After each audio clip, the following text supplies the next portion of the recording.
আসসালামু আলাইকুম। এখন থেকে আপনাকে আর রবীন্দ্রনাথ ঠাকুর নিয়ে কোনো চিন্তা করতে হবে না। রবীন্দ্রনাথ ঠাকুরের সকল উপন্যাস কীভাবে মনে রাখবেন সেই টেকনিকটি আপনাদেরকে দেখিয়ে দেব। তো এখানে আমরা একটি টেকনিক লিখে রাখছি রবীন্দ্রনাথ ঠাকুরের, যা আমরা ছন্দের মাধ্যমে মুখস্থ করব বা মনে রাখব। তো এখানে বলা হয়েছে, করুণা করে আমাকে বউ ঠাকুরানীর হাটে পৌঁছে দিও, সেখানে হয়তো রাজস্বীকে খুঁজে পাবো।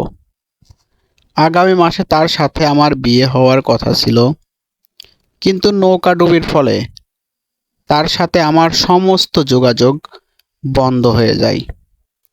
আমি এখন তার চোখের বালি। আমার দুই বোন আর ভাই গোরা কে ঘরে বাইরে অনেক খুঁজেছি, পাইনি। অবশেষে জীবনের 4 অধ্যায় পেরিয়ে চতুরঙ্গর কষাঘাতে মালঞ্চে বসে লিখছি শীষের কবিতা।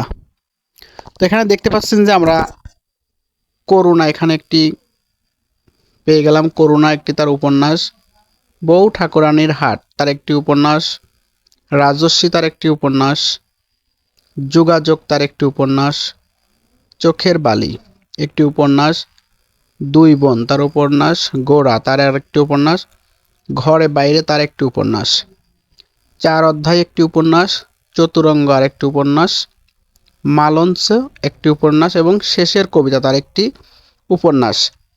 তো আমরা এই ছোট্ট অনুচ্ছেদটি মুখস্থ করার মাধ্যমেই রবীন্দ্রনাথ ঠাকুরের সব কয়টি উপন্যাস মনে রাখতে পারবো। তো এই ছিল আজকের ভিডিও। এই ধরনের ভিডিও পেতে অবশ্যই চ্যানেলটি সাবস্ক্রাইব করে সাথেই থাকবেন। ধন্যবাদ।